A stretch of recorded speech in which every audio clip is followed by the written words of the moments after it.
ಈಗ ಪ್ರಾಪರಾಗಿ ಸೆಟ್ ಆಗಿದೆ double grafting method. ಇದನ್ನು ನಾವು 30 ದಿನಗಳ ನಂತರ ಬಿಟ್ಟು ನೋಡೋಣ. ಇವತ್ತು ಡಬಲ್ ಗ್ರಾಫ್ಟಿಂಗ್ ಮೆಥಡನ್ನು ನಾವು ಕಲಿಯುವ. ಯಾವ ರೀತಿ ಇಂಥ ಒಂದು ಗಿಡದಿಂದ ಡಬಲ್ ಗ್ರಾಫ್ಟಿಂಗ್ ಮೆಥಡನ್ನು ಮಾಡ್ಬೋದು ಅಂತ ನಾನು ನಿಮಗೆ ಈ ವಿಡಿಯೋದ ಮೂಲಕ ತಿಳಿಸ್ಕೊಡ್ತೇನೆ. ಸೊ ವಿಡಿಯೋನ ಪೂರ್ತಿಯಾಗಿ ನೋಡಿ. Hello friends, welcome to monsoon blog series 10. Friends, ನೀವು ಏನು ಈ ವಿಡಿಯೋದಲ್ಲಿ ನೋಡ್ತಿದ್ದೀರಾ, ಈ ಒಂದು ಗಿಡ ಬೀಜದಿಂದ ಮಾಡಿದಂಥ ಒಂದು ಮಾವಿನ ಗಿಡ ಆಗಿದೆ. ನಾರ್ಮಲಿ ಬೀಜದಿಂದ ರೆಡಿಯಾದ ಒಂದು ಮಾವಿನ ಗಿಡ 10 ರಿಂದ 15 ವರ್ಷ ಎಲ್ಲ ಹಿಡಿತದೆ ಮಾವು ಆಗುವಾಗ. ಅದೇ ರೀತಿ ಅಷ್ಟೇನು ಕ್ವಾಲಿಟಿ ಚೆನ್ನಾಗಿ ಬರೋದಿಲ್ಲ. ಅದಕ್ಕೋಸ್ಕರ ಗ್ರಾಫ್ಟಿಂಗ್ ಮಾಡಿದರೆ 2ರಿಂದ 3 ವರ್ಷದಲ್ಲಿ ಮಾವು ಆಗ್ತದೆ. ಹಾಗೂ ಕ್ವಾಲಿಟಿ ಕೂಡ ತುಂಬಾನೇ ಚೆನ್ನಾಗಿ ಬರ್ತದೆ, ಗಿಡದ ಕ್ವಾಲಿಟಿ. ಅದಕ್ಕೆ ನಾವು ಇವತ್ತು ಮಲ್ಲಿಕ ಮಾವಿನ 2 ಸಯಾನ್ ತೆಗೆದಿದ್ದೇವೆ. ಇದು 2 ಕೂಡ ಒಂದು ಒಳ್ಳೆಯ ಆರೋಗ್ಯಕರವಂಥ ಸಯಾನ್ನಿಂದ ತೆಗೆದಂಥದ್ದು. ಸೊ ಇದನ್ನು ಬಳಸಿಕೊಂಡು ಡಬಲ್ ಗ್ರಾಫ್ಟಿಂಗ್ ಮಾಡುವ.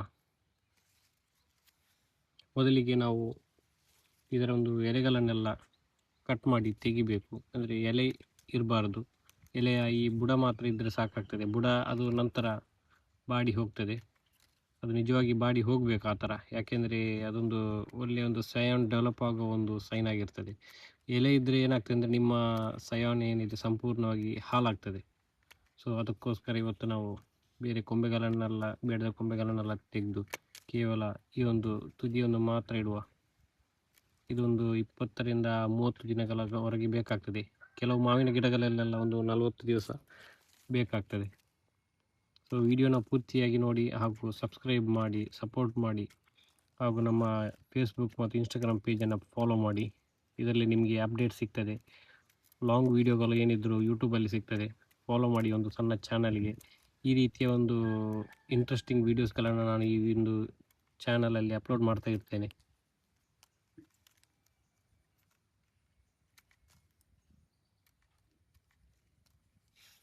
ಸೊ ಈಗ ನಮ್ಮದು 2 ಸಯಾನ್ ರೆಡಿಯಾಗಿದೆ. ಇದನ್ನು ಈ ಒಂದು ಸಣ್ಣ ಗಿಡಕ್ಕೆ ಇಟ್ಟು ಗ್ರಾಫ್ಟಿಂಗ್ ಮಾಡುವ. ಮೊದಲಿಗೆ ನಾವೇನು ಮಾಡಬೇಕಂತಂದರೆ, ಈ ಒಂದು 2 ಗಿಡದ ಒಂದು ಸ್ಲೈಡ್ ಮಾತ್ರ ಈ ಥರ ಸ್ಲೈಸ್ ಮಾಡಬೇಕು.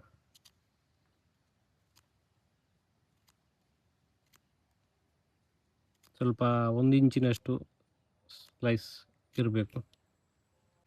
ಇದೇ ಥರ ಇನ್ನೊಂದಕ್ಕೆ ಕೂಡ ಪಿ ಶೇಪಲ್ಲಿ ಇದು ಮಾಡಬೇಕು. ನೆನಪಿಟ್ಕೋಬೇಕು, ನೀವು ಯಾವತ್ತು ಸ್ಲೈಸ್ ಮಾಡುವಾಗ ಒಂದು ಕಡೆ ಮಾತ್ರ ಮಾಡಿದರೆ ಸಾಕಾಗ್ತದೆ.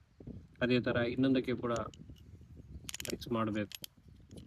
ಸೊ ಈ ಥರ ನಾವು ಪ್ರಾಪರಾಗಿ ಸೆಟ್ ಮಾಡಿದರೆ ನಮ್ಮ ಡಬಲ್ ಗ್ರಾಫ್ಟಿಂಗ್ ಮೆಥಡ್ ವರ್ಕ್ ಆಗ್ತದೆ.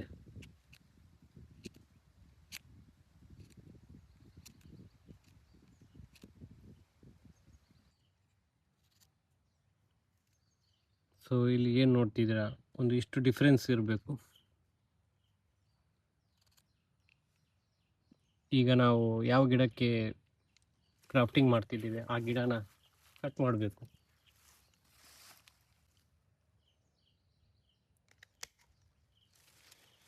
ಮೊದಲಿಗೆ ಈ ಒಂದು ಗಿಡದ ಈ ಥರ ಸ್ಲೈಸ್ ಮಾಡಬೇಕು. ನಾವಿಲ್ಲಿ ಎಷ್ಟು ತಗೊಂಡಿದ್ದೀವಿ ಅಷ್ಟೇ ಒಂದು ಪೋರ್ಷನನ್ನು ಸ್ಲೈಸ್ ಮಾಡಬೇಕು.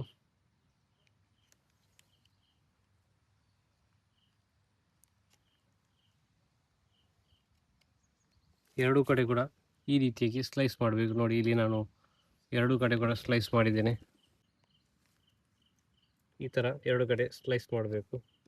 ಈ ರೀತಿಯ ಒಂದು ಟೇಪ್ ಸಿಗ್ತದೆ, ಗ್ರಾಫ್ಟಿಂಗ್ ಟೇಪ್ ಸಹಾಯದಿಂದ ನೀವು ಇದನ್ನು ಪ್ರಾಪರಾಗಿ ಸೆಟ್ ಮಾಡಿ ಕಟ್ಟಬೇಕು. ಕಟ್ಟುವಾಗ ನೀವು 2 ಕಡೆ ಕೂಡ ಇದನ್ನು ಪ್ರಾಪರಾಗಿ ಬಿಗಿ ಹಿಡಿದು ಕಟ್ಟಬೇಕು. ಯಾಕೆಂದರೆ ಇದರ ಒಳಗಡೆ ಫಂಗಸ್ ಏನಾದರೂ ಹೋದರೆ ನಿಮ್ಮ ಗ್ರಾಫ್ಟಿಂಗ್ ಮೆಥಡ್ ಸಕ್ಸಸ್ ಆಗೋದಿಲ್ಲ. ಹಾಗೂ ನೀರು ಹಾಗೂ ಗಾಳಿ ಹೋಗಬಾರ್ದು ಇದರ ಒಳಗಡೆ. ಯಾಕೆಂದರೆ ಇವಾಗ ಮಳೆಗಾಲ, ಈ ಮಳೆಗಾಲದಲ್ಲಿ ನೀರು ಹೋಗುವ ಚಾನ್ಸಸ್ ಹೆಚ್ಚಿರ್ತದೆ. ಅದಕ್ಕೋಸ್ಕರ ಪಾಲಿಥೀನ್ ಬ್ಯಾಗ್ ಅಥವಾ ಕ್ಯಾರಿ ಬ್ಯಾಗ್ ಏನಾದರೂ ಇದ್ದರೆ ಅದರಿಂದ ಸಂಪೂರ್ಣವಾಗಿ ಕಟ್ಟಬೇಕು. ಸೊ ಈ ರೀತಿ ಏನು ನೋಡ್ತಿದ್ದೀರಾ, ಸೆಟ್ ಆಗುವಾಗೆ ಹಿಡಿಬೇಕು. ನಂತರ ಈ ಒಂದು ಕಾರ್ನರ್ಗೆ ಹೀಗೆ ಪಾಲಿಥೀನ್ ಬ್ಯಾಗ್ ಹಿಡಿದು ಕಟ್ಟಬೇಕು.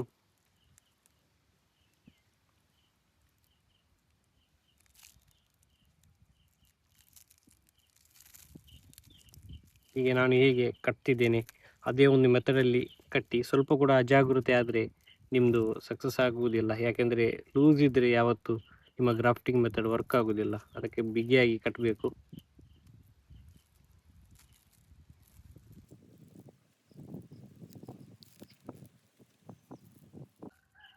ಈ ರೀತಿಯಾಗಿ ಟೈಟಾಗಿ ಕಟ್ಟಬೇಕು. ನಿಮ್ಮದು ಯಾವುದೇ ಕಾರಣಕ್ಕೂ ಫೇಲ್ ಆಗುವುದಿಲ್ಲ.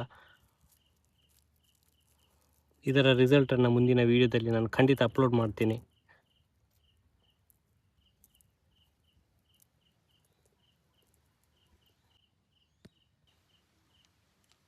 ನಂತರ ಕಟ್ ಮಾಡಿ ಇದನ್ನು ಬೇರೆ ಒಂದು ಅಗೇನ್ ಪಾಲಿಥೀನ್ ಬ್ಯಾಗಲ್ಲಿ ಕವರ್ ಮಾಡ್ಬೋದು. ಇಲ್ಲದಿದ್ದರೆ ಗ್ರಾಫ್ಟಿಂಗ್ ಅಂತ ಒಂದು ಕವರ್ ಬರ್ತದೆ, ಅದರಲ್ಲಿ ಕೂಡ ನೀವು ಸುತ್ತಬೋದು.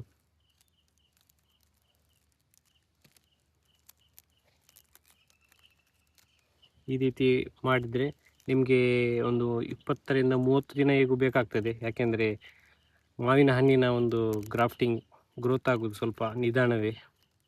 ನೀವು ಬೇರೆ ಹಣ್ಣಿಗಳಿಗೆ ಹೋಲಿಸಿದರೆ ಸ್ವಲ್ಪ ಬೇಗ ಆಗ್ತದೆ, ಆದರೆ ಮಾವಿನದ್ದು ಸ್ವಲ್ಪ ಲೇಟ್ ಆಗಿರ್ತದೆ. ನೀವು ಪ್ರಾಪರಾಗಿ ಸೆಟ್ ಮಾಡಿದರೆ 30 ರಿಂದ 40 ದಿನಗಳಲ್ಲಿ ಖಂಡಿತ ನಿಮಗೆ ಇದರ ರಿಸಲ್ಟ್ ಬರ್ತದೆ.